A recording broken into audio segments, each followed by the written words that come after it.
Kalau kita sebut pasal insurans kereta atau motor, ramai orang akan terus teringat benda wajib. Nak renew road tax, nak elak saman pihak berkuasa, ataupun sebab sekadar nak dapatkan perlindungan asas bila kena langgar. Tapi sebenarnya ada syarikat insurans yang cuba pergi lebih jauh daripada sekadar perlindungan atas kertas. Terus terang, video ni dia agak menarik lah untuk kita yang tengah cari insurans kereta, motosikal ataupun kenderaan komersial. Sebab apa? Sebab Liberty tawarkan ciri-ciri insurans yang lain daripada yang lain. Ini adalah Liberty General Insurance, satu-satunya syarikat general insurance dekat Malaysia yang mempunyai 3 brand: Liberty Insurance, Kurnia Insurance and AM Insurance, Arm Insurance. Dekat mana lain dia? Sebab daripada tawaran Liberty, dia bukan sekadar bagi polisi dan lepas tangan, dia datang dengan beberapa ciri utama: pengurusan kemalangan kenderaan VAM serta bantuan jalan raya digital, dan ditambah dengan pakej 365 pelan untuk kereta persendirian, motosikal dan kenderaan komersial. Tapi ni dekat ujung lah kejap lagi. Vehicle Accident Management VAM bersama anda sepanjang perjalanan.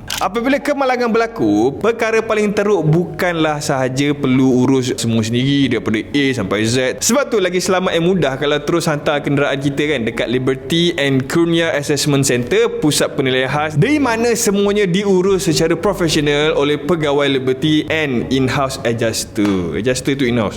Proses penilaian and kelulusan tuntutan dia boleh diselesaikan dengan cepat. And of course, dalam tempoh 1 hari bekerja lepas dokumen lengkap diterima, kita pun boleh dapat maklumat yang cerah dan tepat berkenaan tuntutan kenderaan diorang, sama ada OD, on damage, TPPD, third party property damage, express claim, windscreen, and dapatlah macam keutamaan pembaikan dekat bengkel panel dengan tempoh syak lagi singkat, and then ada jaminan kerja pembaikan sampai 3 tahun bagi kerja yang diluluskan oleh Liberty. Bagi kes yang dekat luar Lembah Kelang pula kan, penilaian dan pembaikan dia akan diuruskan oleh bengkel yang dilantik Liberty bagi memastikan pelanggan tetap terima tahap kualiti dan kecekapan yang sama. Important note kau kena tahu, VAM ni adalah ciri tersendiri yang tersedia untuk pemegang polisi kenderaan persendirian komprehensif. Sila semaklah syarat polisi kita kalau kata nakkan kepastian. Daripada sudut pengurusan kemalangan kenderaan, konsep dia senang. Bila berlaku je kemalangan, Liberty guide pelanggan langkah demi langkah daripada maklumat awal kemalangan diterima. Liberty ni diuruskan tunda yang sah ke balai polis untuk report, sampailah servis tunda yang dilantik. Dia bukannya towing yang random tu. Tuntutan dia boleh daftar segera dan kenderaan akan ditunda terus ke balai polis untuk buat laporan, dan perkhidmatan towing dia memang authorized lah. Dia bukan towing random mana-mana pilih.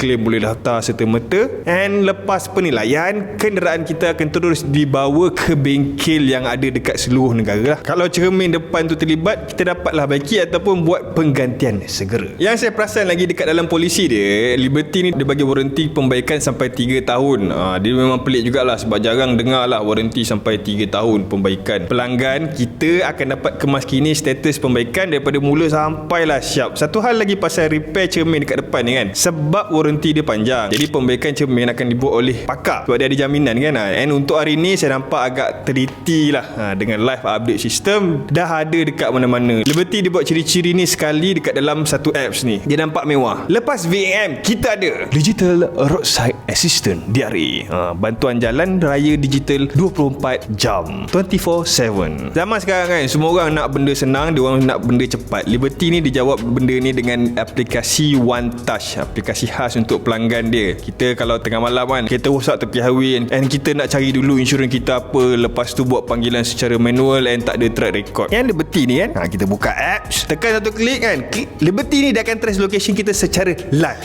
Lepas tu dia automatik dia bagi live update towing, perkhidmatan bantuan kerosakan sampailah ke bengkel terdekat. Semua tu dia jadi serentak dekat dalam apps dia. Kita tengok je lah. DRA terbuka untuk semua yang memiliki polisi motor aktif dengan faedah tunda/bantuan jalan raya and pemandu yang diberi kebenaran untuk memandu kenderaan yang diinsurансkan. 365 Plan, perlindungan ikut gaya hidup. Selain daripada pengurusan kemalangan kenderaan dan bantuan jalan raya digital kan, Liberty dia ada pakej tambahan premium yang dipanggil sebagai 365 Plan. Nama pun 365. Maknanya perlindungan ni dia cover 24 jam sehari sepanjang tahun. Yang mana ada kereta, komenlah dekat bawah pakai kereta apa. Sebab pertama, dia ada Private Car 365 Plan. Ada bantuan penundaan tiada had, allowance banjir. Adalah agak penting lah sekarang Perbelanjaan perubatan, manfaat kematian akibat kemalangan dan kecacatan kekal, and allowance ihsan bila berlaku kerugian keseluruhan ataupun kecurian. Paling win ada bantuan towing antarabangsa kalau kita memandu sampailah Thailand, Brunei atau Singapura. Dapat lagi bantuan towing. Pakai motor, komen model apa, sebab kita ada Motorcycle 365 Plan. Selain perlindungan untuk penunggang, Liberty dia ada jugalah perlindungan untuk pembonceng. Ada faedah perbelanjaan perubatan, kematian akibat kemalangan / kecacatan. Yang paling unik lah, indemnity berganda. Maksudnya kalau kemalangan jadi masa cuti umum, pampasan jadi 2 kali ganda untuk kematian ataupun hilang upaya kekal. Biasa kalau kau dengar kan, kalau jadi macam ni kan, insurans siap batal kan lagi. Ini dia double. Commercial Vehicle 365 Plan. Untuk peniaga ataupun SME yang guna lori, van, pickup, Liberty dia ada allowance ihsan. Bila kenderaan hilang ataupun kerugian keseluruhan, bantuan towing sampailah 150 km 3 kali setahun, 8 tan ke bawah. Dan perlindungan untuk pemandu serta pembantu, iaitu perlindungan kematian akibat kemalangan dan kecacatan kekal. Memang fokus dia pada kelangsungan bisnes lah. Sebab kalau kenderaan bisnes angkut, bisnes pun sangkut. Dalam dunia insurans ni kan, yang penuh kopi benda yang sama, pace produk yang sama, Liberty ni nampak lah dia menonjol dengan menawarkan produk dan perkhidmatan yang komprehensif dan konvensional dan convenient. Sebab tu saya cakap berawal, video ni dia memang menarik lah untuk kita yang tengah cari insurans kenderaan. Jadi kalau nakkan perlindungan yang senang diurus dan boleh dipercayai, guna insurans daripada Liberty General Insurance. Terima kasih kerana menonton video ini. Sila subscribe to this channel sekarang, sebab kalau korang tak subscribe kan terlepas sebab video-video lain nanti. Nak tahu lebih pasal kereta, nak baca artikel, tengok dekat zakirin.my. Saya Zakirin, jumpa lagi lepas ni. Bye bye.